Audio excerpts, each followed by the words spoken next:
मैं जिस कॉलोनी में रहती हूँ उसी कॉलोनी के पीछे वाली गली में एक लड़की रहती थी।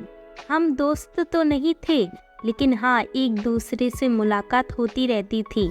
यूँ कहे हम थोड़ा बहुत एक दूसरे को जानते थे। उसे अपने ही क्लास की एक लड़के से प्यार हो गया। वो लड़का उसके घर से कुछ ही दूर रहता था। दोनों का एक ही टाइम पर स्कूल आना जाना रहता। दोनों 12th पास होने तक दूर दूर ही रहे, ताकि घर में किसी को पता ना चले। 12th पास होने के बाद दोनों एक ही कॉलेज में पढ़ने लगे। वहाँ दोनों का घूमना फिरना, एक दूसरे से बात करना, एक दूसरे के साथ समय बिताना, सब कुछ चलता रहा। कॉलेज पूरा हुआ और लड़का बाहर नौकरी करने चला गया। लड़की फिलहाल कुछ नहीं कर रही थी। धीरे धीरे लड़की ने अपने घर वालों को यह सब बातें बताई कि हम दोनों एक दूसरे को पसंद करते हैं, हमें शादी करनी है। लड़की के माता पिता ने लड़के के घर वालों से बात करी। लड़का भी ठीक ही था, नौकरी भी अच्छी थी। कुछ टाइम बाद लड़के के माता पिता भी मान गए और उनकी शादी कर दी। शादी करके पहली बार जब वह मायके आई तो वह बहुत खुश थी। जब वह अपने घर आई थी तो हम भी उससे मिलने गए। उसने अपने ससुराल के बारे में बहुत सारी बातें बताई और बताया कि वह लोग बहुत अच्छे हैं, काफ़ी ख्याल रखते हैं। कुछ दिन बाद वह खुशी खुशी अपने ससुराल वापस चली गई। उसके बाद लगभग 5 या 6 महीने बाद वह फिर अपने घर वापस आ गई, लेकिन इस बार वह पहले जितना खुश नहीं थी। सुनने में आती कि वह अपना ससुराल छोड़कर आ गई है। उसके ससुराल वाले दहेज मांग कर रहे हैं और बार बार उससे परेशान कर रहे थे। यह बात पूरी कॉलोनी में होने लगी कि शादी तो अपने मन की थी, लड़का भी अच्छा था, हमारा देखा हुआ था, वह दहेज के लिए कैसे बोल सकता है।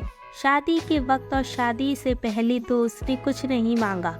उसकी तो अच्छी खासी नौकरी है, पर किसे पता, जिसे हम पहले से ही जानते हैं, जिससे हमने लव मैरिज की है, वह आगे चलकर हमारे साथ क्या करेगा, कैसा व्यवहार करेगा या उसका मन किस तरह बदल जाएगा।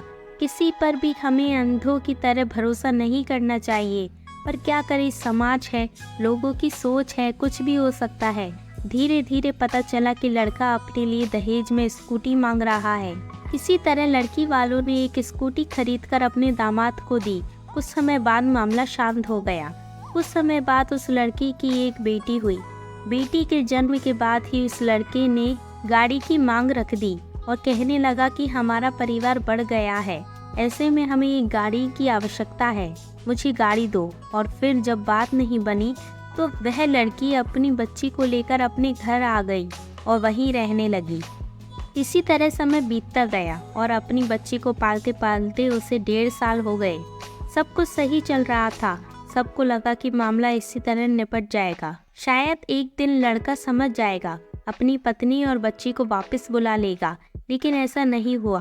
कुछ दिन बाद खबर आई कि उस लड़की ने जहर खाकर आत्महत्या कर ली और अपना जीवन खत्म कर लिया।